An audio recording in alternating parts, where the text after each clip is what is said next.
안녕하세요. 황금 제작소입니다. 오늘도 찾아와 주셔서 감사합니다. 새해가 밝았는데 시청하시는 분들 모두 새해 복 많이 받으세요. 올해 2023년도에는 정말 많은 것들이 새로 바뀌거나 달라진다고 하는데요. 특히 이번에는 운전하는 분들에게 도움이 되는 소식들을 가지고 왔습니다. 지금 제가 말씀드리는 내용들은 2023년 1월부터 새로 바뀌거나 또는 앞으로 순차적으로 점차 확대해 나갈 계획이라고 하니 미리 참고하고 계신다면 도움이 되겠죠. 일상을 살아가면서 정말 꼭 필요한 정보인 만큼 주변에도 공유해 주셔서 조금이라도 더 많은 사람들이 불편함을 겪지 않으시고 조금이라도 답답함을 해소하여 불편하지 않았으면 하는 작은 소망을 가져봅니다. 그럼 오늘 영상 시작해 보도록 할게요. 영상 시청하시기 전에 구독, 좋아요, 공유 부탁드릴게요.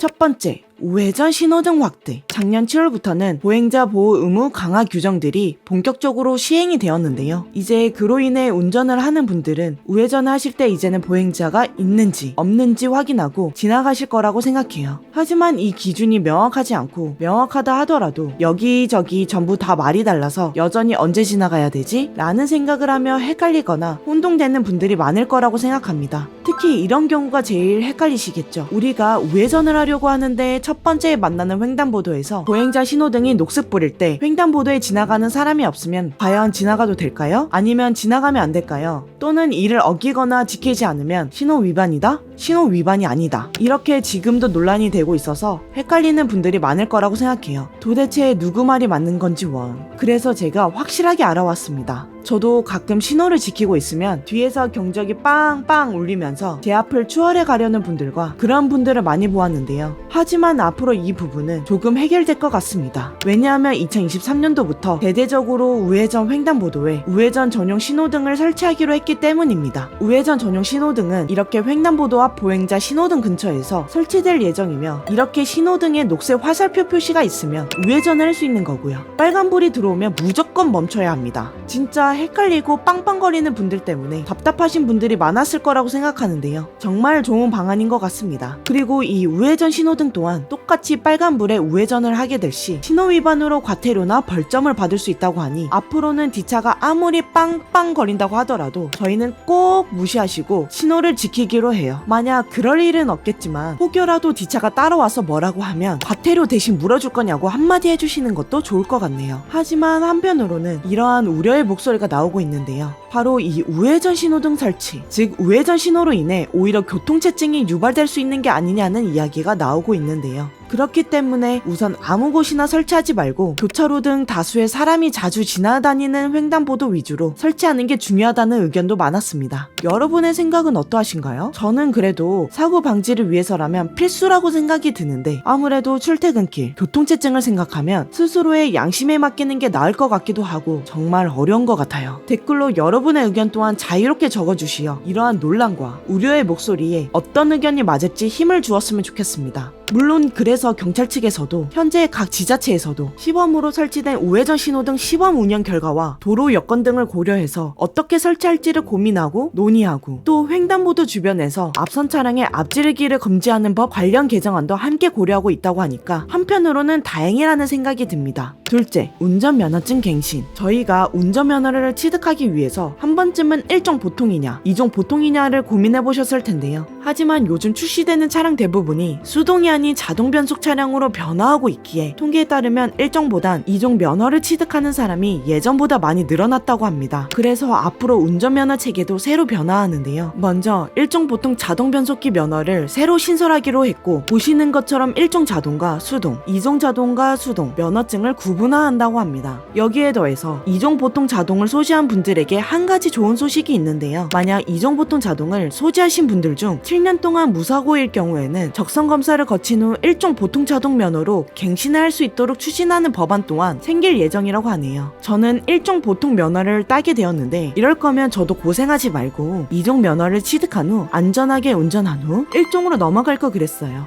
최근에는 특히 코로나19 이후 조금 더 자유로워진 현 시점에서 여행을 다니는 사람이 늘어났기에 카라반이나 기타 캠핑용 차량을 끌기 위해 소형 견인차 면허를 취득하려는 사람이 많아지고 있는데 2023년도부터 단계적으로 개편이 된다면 정말 이제는 굳이 일종 보통 면허를 취득하지 않아도 되는 선택지가 생기겠죠? 하지만 역시나 이 또한 우려의 목소리가 나오고 있습니다. 갑자기 소형차에서 대형차를 운전할 수 있게 바뀐다면 사고의 위험성도 커질 수 있지 않냐 라는 의견이 많기 때문에 이 개정안이 통과되려면 대신 운전면허 시험을 강화해야 한다 라는 의견 또한 있다고 하는데 일리가 있는 말인 것 같습니다. 하지만 역시 다시 한번 다행히도 경찰 측도 충분히 고려해서 3년에 걸쳐 진행할 예정이라고 하니 참고해주세요. 어떻게 보면 3년에 걸쳐 진행, 7년 무사고 일시 업그레이드라면 총 10년이 걸릴 수 있으니까 혹시라도 일종 보통 면허를 따실 분들이라면 지금 시점에서는 따는 게 좋을 수도 있겠네요. 저도 갑자기 다행이라는 생각이 드네요. 시청하시면서 구독, 좋아요, 공유 부탁드릴게요. 이번엔 셋째, 고속도로 앞지르기 위반, 규정 강화. 우리가 고속도로를 달리다 보면 가끔 1차선에서 천천히 가고 있는 차량을 보거나 또는 1차선과 2차선을 같은 속도로 나란히 정속 주행하고 있는 분들을 종종 보셨을 거예요.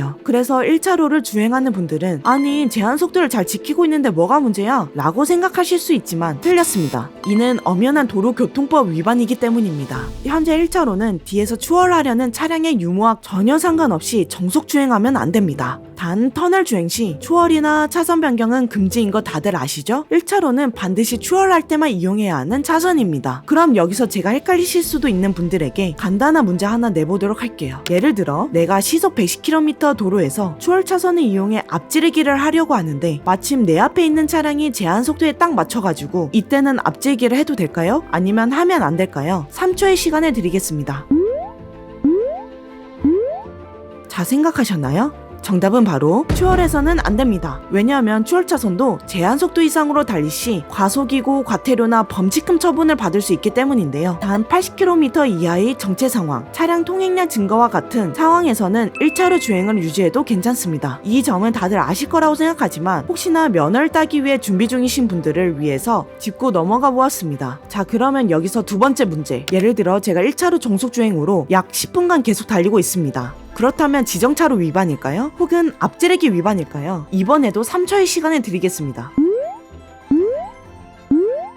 자, 생각하셨나요? 정답은 바로 지정차로 앞지르기 둘 다 위반이 될 수 있다입니다. 먼저 앞지르기란 내 차량이 다른 차량보다 앞서가기 위해서 차량의 왼쪽 차로를 이용해서 추월한 후 다시 그 차 앞으로 돌아오는 것을 말하죠. 하지만 1차로에서 앞지르기 후 기존 차도를 복귀하지 않고 계속 정속 주행을 한다면 앞지르기 방법 위반에도 해당된다고 합니다. 이 부분은 저도 조사를 하면서 알게 됐는데 역시 이 법이라는 게 한 끗 차이인데 정말 헷갈리고 어려운 것들이 많은 것 같아요. 그리고 여기서 중요한 부분 한 가지 더 말씀드리자면 도로교통법 제21조에 따라 모든 차의 운전자는 앞지르기 시 앞차의 좌측으로 통행을 해야 하는데 만약 우측으로 앞지르기를 할 경우에는 그 즉시 위반 행위로 범칙금 7만원과 벌점 10점이 부과될 수 있다고 합니다. 사실 그동안 앞지르기에 대해서는 별도의 단속을 하지 않았었다고 하는데요. 그러니까 여러분들이 화나고 열받았던 상황이 많았었던 겁니다. 저도 그렇고요. 하지만 2023년 1월부터 앞지르기 방법을 위반한다면 과태료를 부과하겠다는 규정을 새로 추가했고 앞으로는 위반 사실이 타인의 사진이나 블랙박스 영상 등으로 입증이 되는 경우에도 당연히 모든 과태료를 부과하겠다고 한다니 운전을 하시면서 여러분도 조심하셔야 하고 또한 지키지 않는 사람들을 혼내줄 수 있는 방법이 생긴 것 같아서 다소 안심이 드네요. 넷째, 강변북로 로드지퍼 도입. 요즘 출퇴근길 교통체증 정말 어마무시하죠. 서울 경기권에 사시는 분들이라면 정말 공감하실 텐데요. 특히 강변북로 쪽으로 버스를 타고 하시는 분들이라면 정말 공감하실 듯 합니다. 하지만 이제 출퇴근길 교통체증이 심한 강변북로 서울 방향에 BTX를 위한 로드지퍼가 생긴다고 합니다. 먼저 이 BTX는 무엇이냐? 버스 트랜스 익스프레스의 약자로 급행버스 노선 시스템인데요. 출퇴근 시간대에 강변북로 서울 방향에 버스 전용차로 1차선을 운행하는 신개념 교통 시스템이라고 합니다. 한정된 차선 안에서 상대적으로 교통량이 적은 반대 방향 차선을 로드지퍼라는 기계가 이동형 중앙 분리대를 들어올려 가변 차선을 설치하는 건데 도로에 지퍼를 채우는 것과 비슷해 보이죠? 그래서 올림픽대로 개화 IC부터 서울 당산역까지 10km 구간과 강변북로 남양제 수석 IC부터 간병역까지 8.6km 구간의 이동식 버스 전용 차로를 만든다고 합니다. 이렇게 되면 앞으로 광역버스 이용 시 출근 시간이 무려 30분이나 단축된다고 하는데요. 기존 90분이 60분으로 60분이 시간이 30분으로 줄어드는 거니까 정말 어마어마하다고 볼 수 있겠습니다. 이는 작년 7월부터 제4차 광역교통시행계획이 최종 확정되면서 2023년부터는 BTX 도입이 더욱 추진력 있게 진행된다고 하니까 어서 빨리 시행되었으면 좋겠네요. 앞서 말씀드린 정체 구간에서 출퇴근하시는 분들 조금만 화이팅입니다. 5번째, 오토바이 처벌 강화.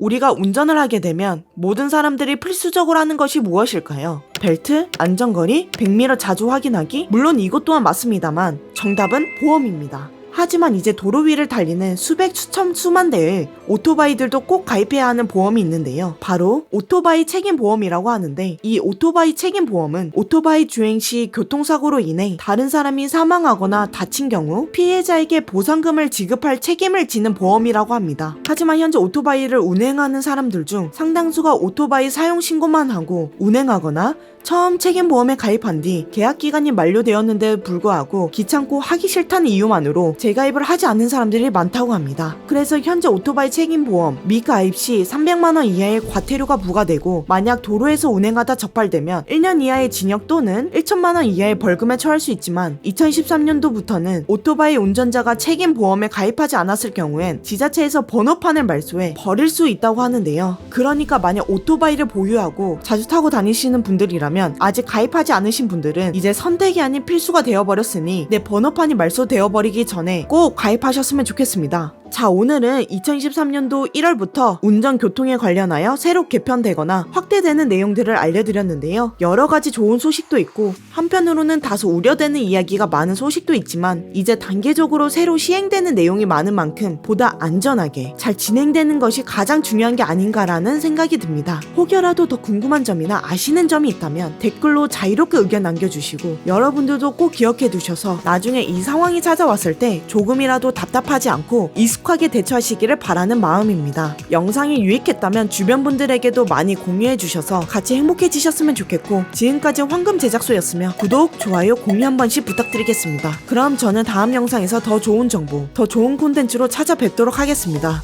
시청해 주셔서 감사합니다.